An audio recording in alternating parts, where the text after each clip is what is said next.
Assalamualaikum warahmatullahi wabarakatuh. Kembali lagi di channel video pembelajaran saya, di mana pada video ini masih membahas tentang sistem pendukung keputusan. Dan pada video kali ini masuk pada pembahasan yang ketiga, yaitu tentang metode-metode yang ada di dalam sistem pendukung keputusan. Metode pertama yang ada dalam metode sistem pendukung keputusan atau yang akan saya bahas dalam sistem pendukung keputusan di sini adalah metode Weighted Sum Model atau disingkat dengan WSM. Metode Weighted Sum Model atau WSM merupakan salah satu metode yang paling sederhana dan mudah dipahami penerapannya. Dikarenakan dalam konsep metode ini hanya melakukan perkalian di antara bobot kriteria yang diinisialisasi dengan WJ dengan nilai alternatif yang diinisialisasi dengan XIJ. Ya, jadi perkalian antara WJ dan XIJ, ya, bobot kriteria dan nilai alternatif. Metode ini merupakan bagian dalam metode MCDM atau Multi Criteria Decision Making dalam mengevaluasi nilai pada setiap alternatif. Apa itu metode MCDM atau Multi Criteria Decision Making? MCDM atau Multi Criteria Decision Making adalah suatu metode pengambilan keputusan untuk menetapkan alternatif terbaik dari sejumlah alternatif berdasarkan beberapa kriteria tertentu. Kriteria biasanya berupa ukuran-ukuran, aturan-aturan, atau standar yang digunakan dalam pengambilan keputusan. Berdasarkan tujuannya, MCDM dapat dibagi menjadi dua model, yaitu Multi-Attribute Decision Making atau MADM dan Multi-Objective Decision Making atau MODM. Secara umum dapat dikatakan bahwa MADM menyeleksi alternatif terbaik dari sejumlah alternatif, sedangkan MODM merancang alternatif terbaik. Nah, inilah penjelasan singkat terkait Multi Criteria Decision Making atau MCDM, di mana metode Weighted Sum Model merupakan bagian dari Multi Criteria Decision Making tersebut. Kembali lagi pada metode Weighted Sum Model. Algoritma dari metode Weighted Sum Model. Setiap metode di dalam sistem pendukung keputusan pasti memiliki algoritma ataupun langkah-langkah penyelesaian, ya. Adapun algoritma ataupun langkah-langkah penyelesaian ataupun tahap-tahap penyelesaian dari metode WSM, ya, di sini ada 4. Pertama, identifikasi kriteria dan alternatif yang digunakan dalam penyelesaian masalah. Yang kedua, normalisasi nilai alternatif. Yang ketiga, menghitung nilai WSM score menggunakan rumus AI WSM score sama dengan sigma N J sama dengan 1 dari WJ dikali dengan XIJ. Di mana di sini N adalah jumlah kriteria, W adalah bobot kriteria, dan X adalah nilai matriks alternatif. Selanjutnya, tahapan yang keempat adalah melakukan perankingan berdasarkan nilai WSM score yang sudah didapatkan. Contoh studi kasus untuk metode Weighted Sum Model. Adapun contoh studi kasus dari metode WSM adalah pemilihan produk handphone terbaik berdasarkan penilaian responden, di mana jumlah handphone yang menjadi alternatif sebanyak 5 produk handphone. Nah, kasus tersebut, ya, kasus pemilihan produk handphone terbaik tersebut dapat diselesaikan dengan metode WSM. Adapun langkah-langkah penyelesaian dari metode WSM ini berdasarkan algoritma yang sudah disebutkan sebelumnya, ya. Hal pertama yang harus dilakukan, ya, sesuai dengan algoritma tersebut adalah menentukan kriteria, kemudian memberikan bobot setiap kriteria.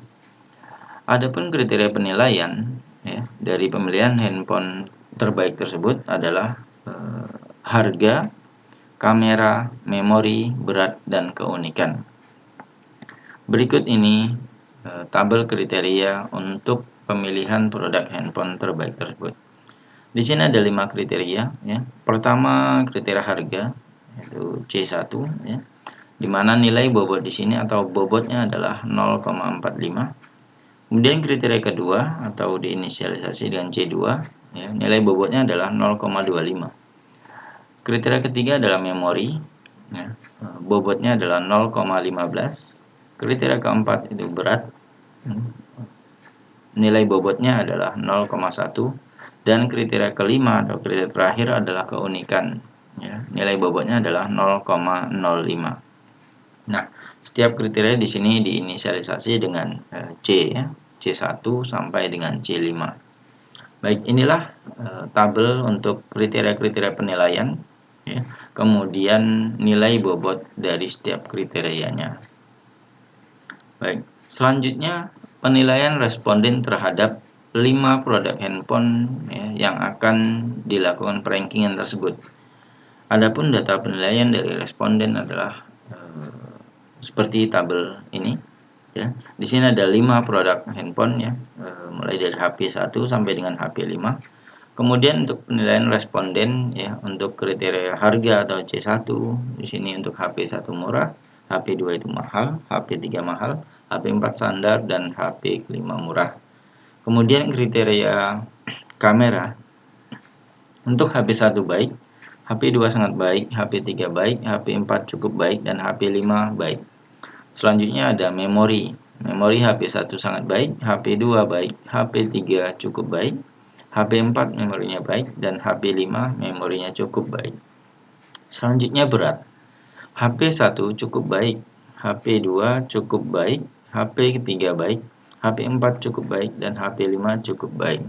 Dan selanjutnya kriteria terakhir yaitu keunikan. Untuk HP 1 sangat baik, HP 2 cukup baik, HP 3 sangat baik, HP 4 cukup baik, dan HP 5 baik. Baik. Untuk penilaian responden ya yang sudah terdapat di dalam tabel ini ya.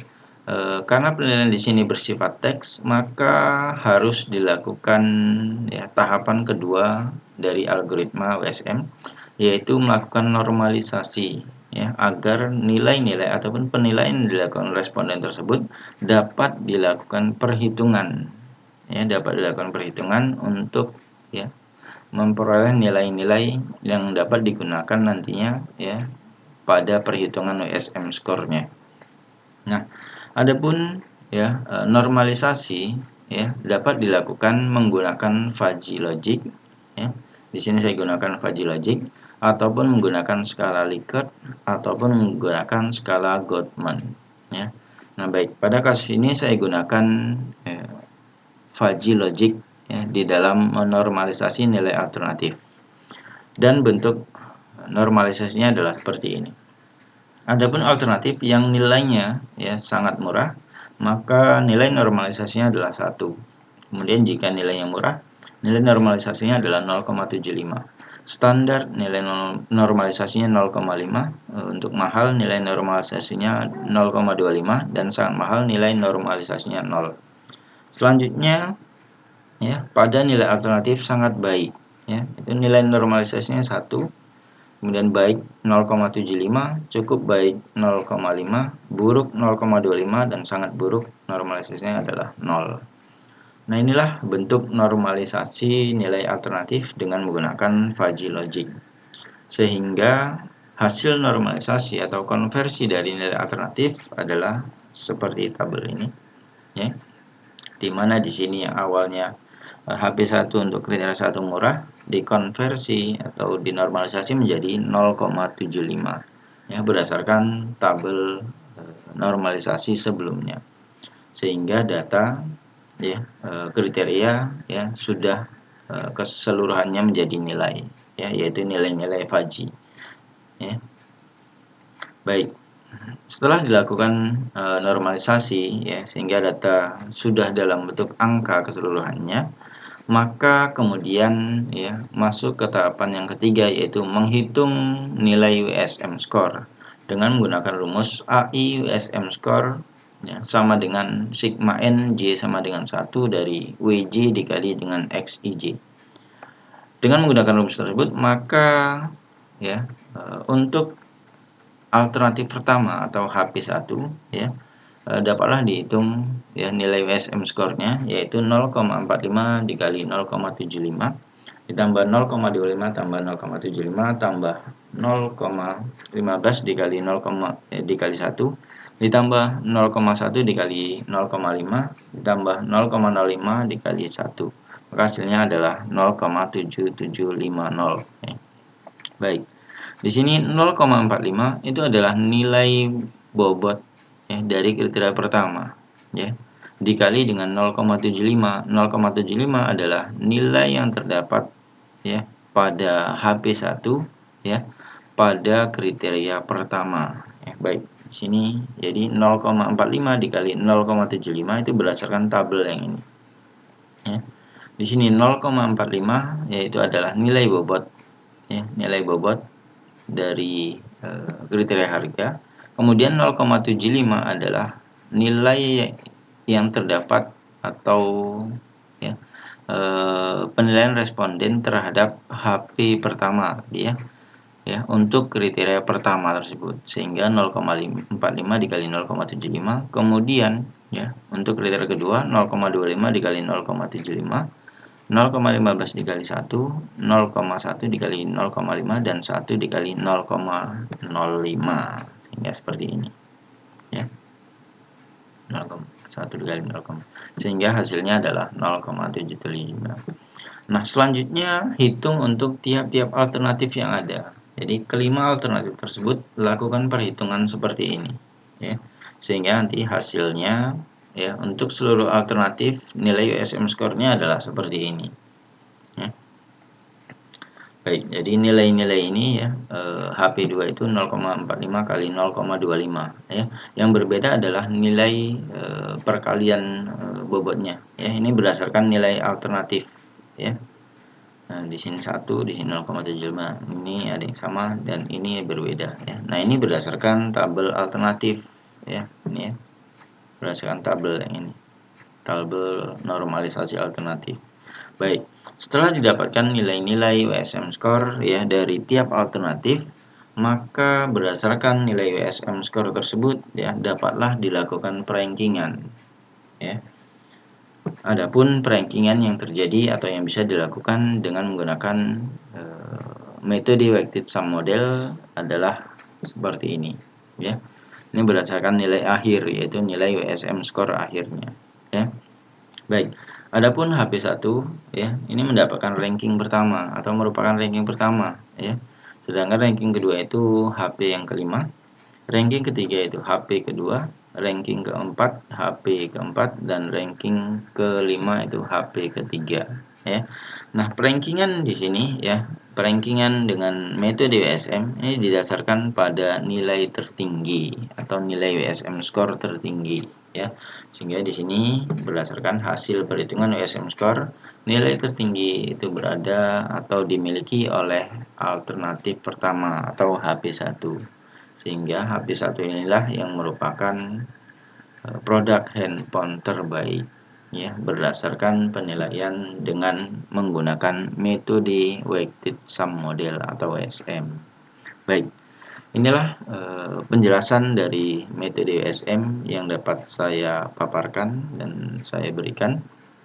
Nah, saya cukupkan untuk pembatasan atau untuk pembahasan metode weighted sum model ini ya. Baik, saya ucapkan terima kasih. Assalamualaikum warahmatullahi wabarakatuh.